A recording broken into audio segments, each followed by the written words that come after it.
भारतीय मूल का एक ब्रिटिश नागरिक, नाम था रमेश कुमार। काम से छुट्टी लेकर कुछ दिन इंडिया में अपने रिश्तेदारों से मिलने आया था। अब वापसी का समय आ गया था तो वो सरदार वल्लभ भाई पटेल इंटरनेशनल एयरपोर्ट अहमदाबाद पर मौजूद था।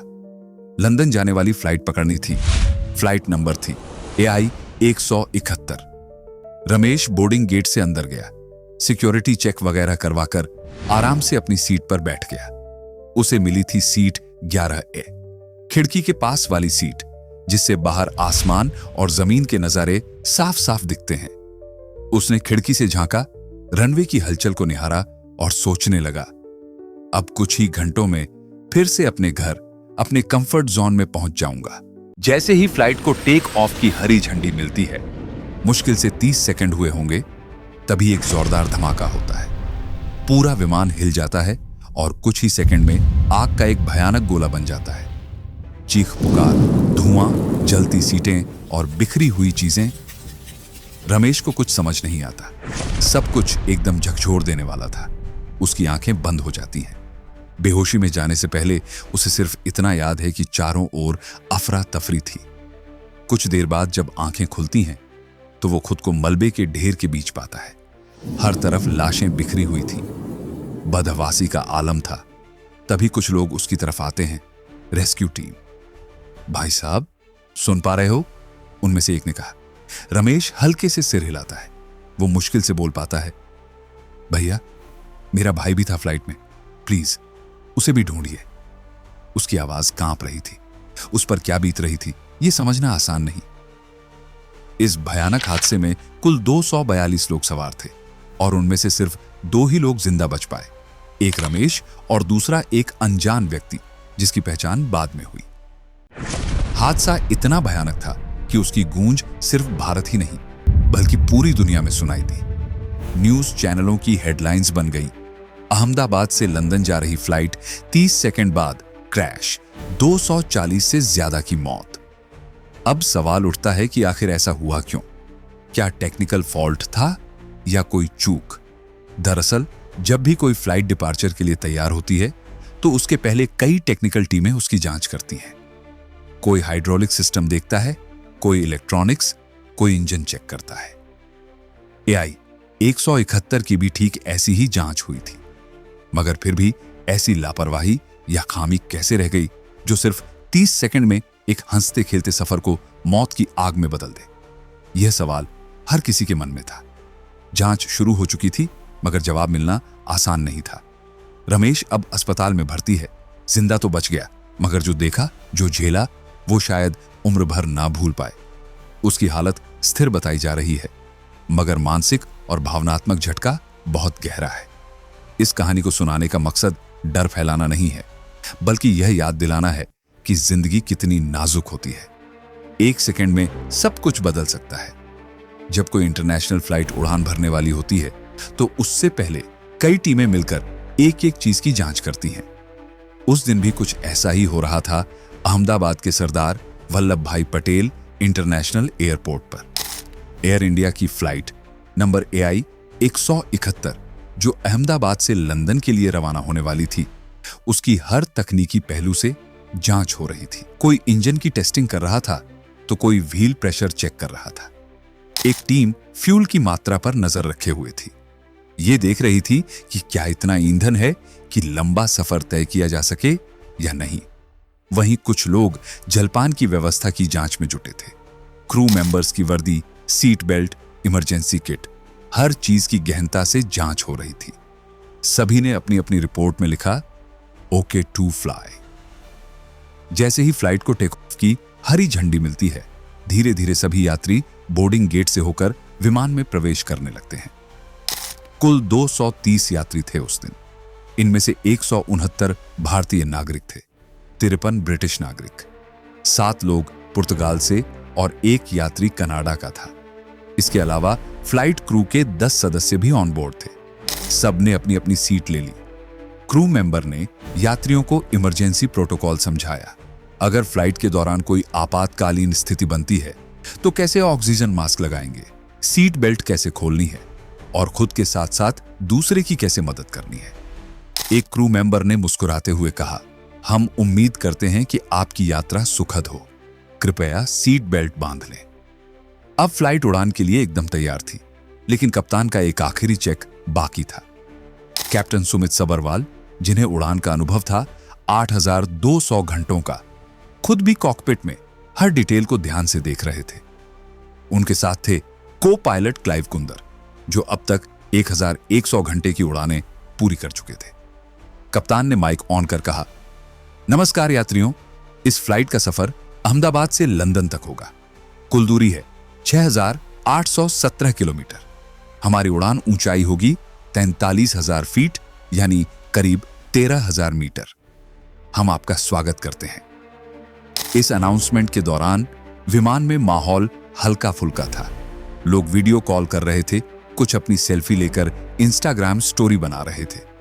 कई यात्री खिड़की से बाहर का दृश्य रिकॉर्ड कर रहे थे ताकि बाद में सोशल मीडिया पर शेयर कर सके। एक महिला यात्री थी जिसने जैसे ही सेल्फी ली, उसमें पीछे एक बेहद खास चेहरा नजर आया।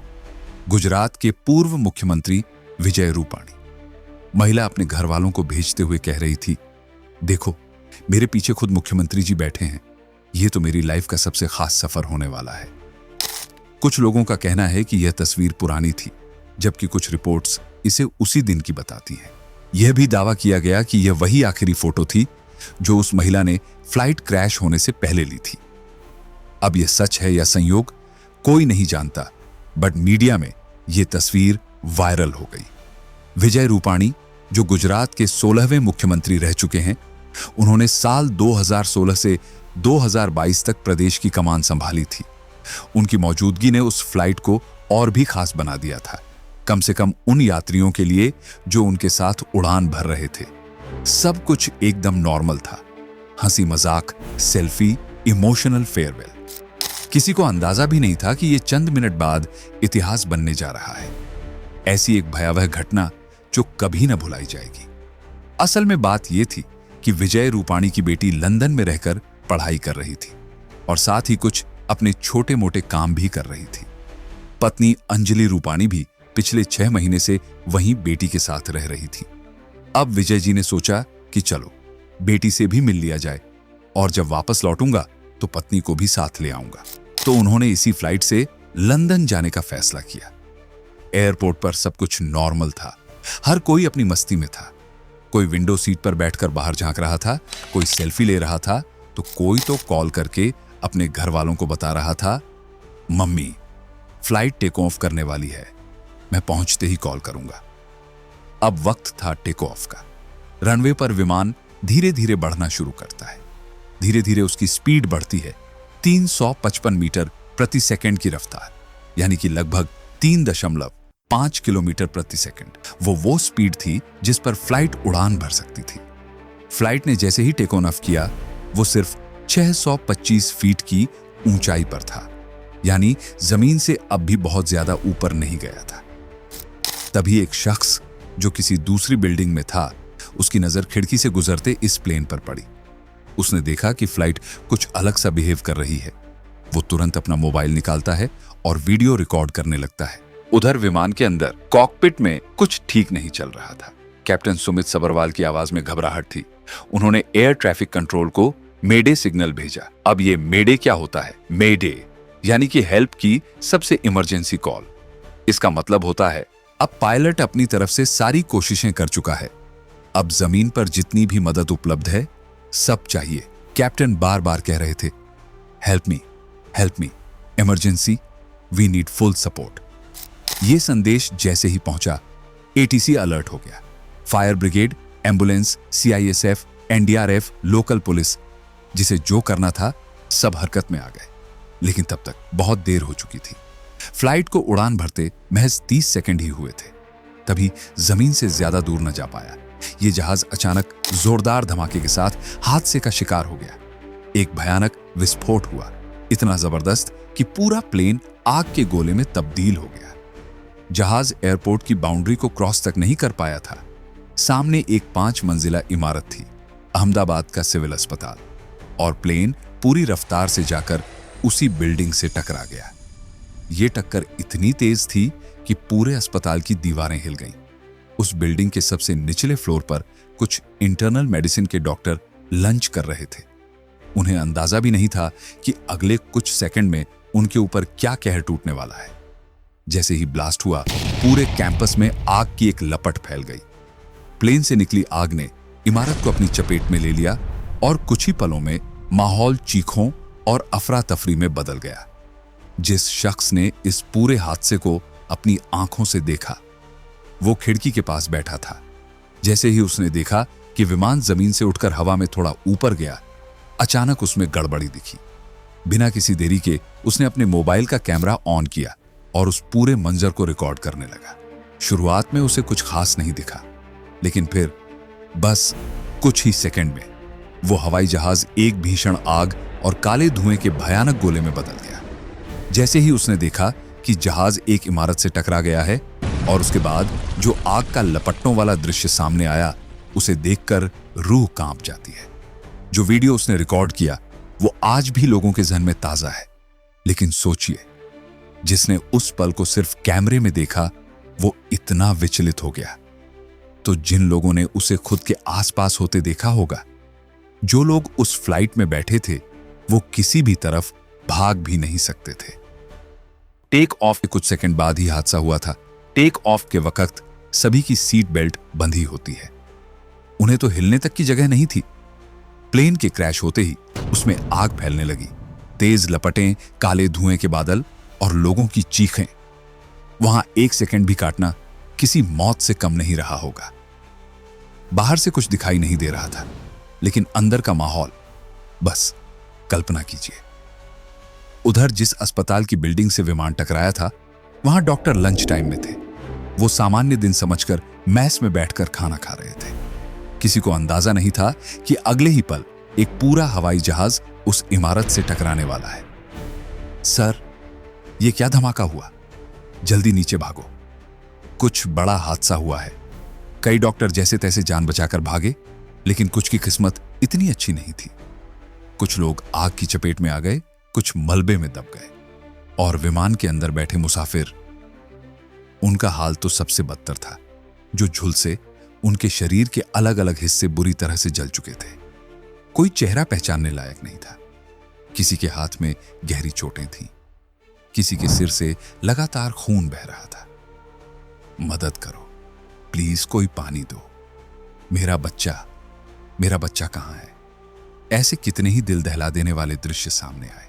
हालांकि एम्बुलेंस, फायर ब्रिगेड और मेडिकल टीम को आने में ज्यादा देर नहीं लगी, लेकिन जितनी देर में वो पहुंचे, तब तक सब कुछ राख में तब्दील हो चुका था।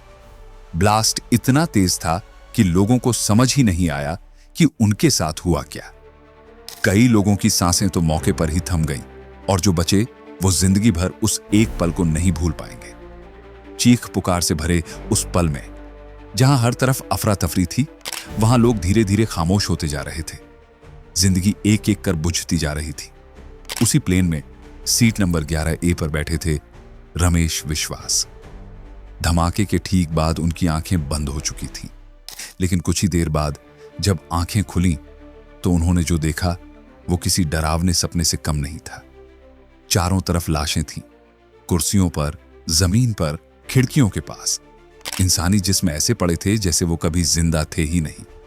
ये क्या हो गया? हम तो उड़ान भर रहे थे ना, ये सपना है क्या?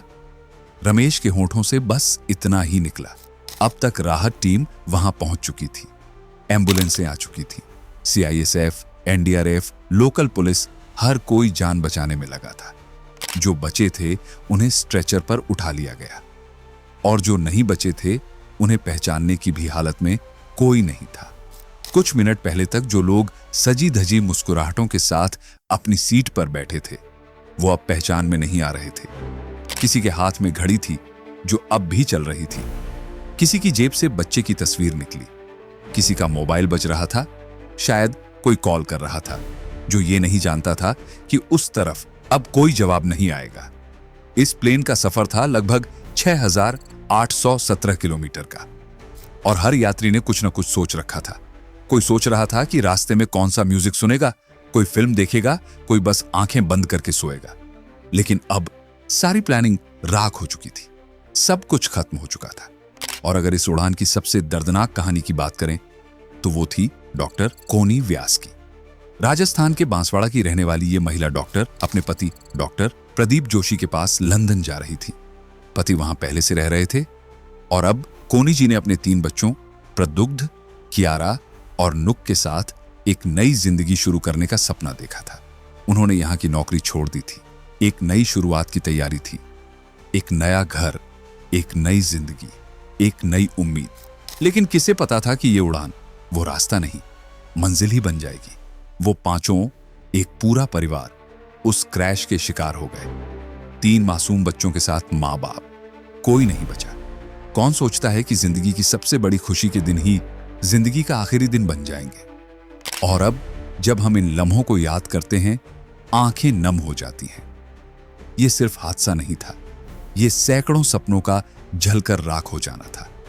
बख्शी परिवार की 2 बेटियां लंदन में रहती थीं, लेकिन इस बार वो एक खास वजह से भारत लौटी थी, अपनी नानी का जन्मदिन मनाने। उस बूढ़ी नानी की आंखों में चमक थी, क्योंकि बरसों बाद उसकी नातिनें उसके पास आई थी। उन तीनों की एक प्यारी सी तस्वीर सोशल मीडिया पर वायरल हो रही थी।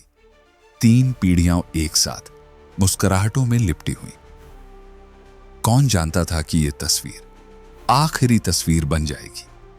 जैसे ही वो अपनी नानी को गले लगाकर विदा कहकर रवाना हुई, किसी को अंदाजा नहीं था कि कुछ ही घंटों में वो दोनों बेटियां भी उस प्लेन क्रैश का हिस्सा बन जाएंगी और फिर कभी वापस नहीं आएंगी। इसी उड़ान में सकीना बेन भी थी। अपनी 1.5 साल की मासूम सी बेटी को गोद में लिए वो बड़ोदरा आई थी। 16 मई को लंदन से आई थी अपने देवर की शादी में शामिल होने। शादी पूरी हो चुकी थी, घर में रौनक अब थम रही थी और अब वो लौटने जा रही थी वापस लंदन अपनी जिम्मेदारियों की तरफ। पर यह सफर उनकी जिंदगी का आखिरी सफर बन गया। सकीना बेन और उनकी नन्ही बेटी दोनों इस हादसे में खत्म हो गई। एक और कहानी गांधीनगर के कुबेर भाई खेमचंद और उनकी पत्नी बबी बहन की। वो लंदन जा रहे थे अपने बेटे से मिलने, जो वहां काम करता है। महीने भर की प्लानिंग थी, बेटे के साथ वक्त बिताने की तमन्ना थी। बेटा इंतजार कर रहा था कि मम्मी पापा आएंगे, मिलेंगे, साथ में कुछ वक्त बिताएंगे। पर प्लेन लंदन नहीं पहुंचा, मौत की मंजिल तक ही गया। ऐसी एक नहीं, सैकड़ों कहानियां थीं। किसी का देवर, किसी का बेटा, किसी का सपना, सब उस एक धमाके में खामोश हो गया। मीडिया रिपोर्ट्स कहती हैं 242 लोग उस प्लेन में सवार थे, सिर्फ 2 लोग बचे। उनकी हालत कैसी है अब तक कुछ साफ नहीं। लेकिन जब यह खबर दुनिया भर में फैली तो हर जगह सन्नाटा छा गया। देश के प्रधानमंत्री नरेंद्र मोदी ने दुख जताया, राहुल गांधी ने भी संवेदना दी। ब्रिटेन के प्रधानमंत्री हों या दुनिया के अन्य नेता, हर किसी ने इस त्रासदी पर गहरा दुख व्यक्त किया। लोग सोच में पड़ गए, क्या अगला हादसा कहीं हमारे साथ तो नहीं होगा? जांच चल रही है, टेक्निकल टीमें लगी हैं, सवाल उठ रहे हैं। जब फ्लाइट टेक ऑफ से पहले पूरा इंजीनियरिंग चेक होता है, सब कुछ ओके होता है, तब ये कैसे हुआ? लेकिन अब ये प्लेन फिर कभी नहीं उड़ पाएगा। उसका वजूद राख बन चुका है। मृतकों की पहचान तक मुश्किल हो गई है। प्रशासन ने अपील की, परिवारजन डीएनए सैंपल दें ताकि यह पहचाना जा सके कि कौन गया कौन नहीं। सड़क किनारे खड़ी गाड़ियां, आसपास की बिल्डिंग्स, सब इस हादसे की चपेट में आईं। करीब 50 लोग आसपास के भी घायल हुए। मरने वालों की संख्या और बढ़ सकती है। लेकिन दोस्तों, इस कहानी को सुनाने का मकसद सिर्फ आंसू बहाना नहीं है। हम आपको डरा नहीं रहे, सिर्फ जगा रहे हैं। जय हिंद, जय भारत।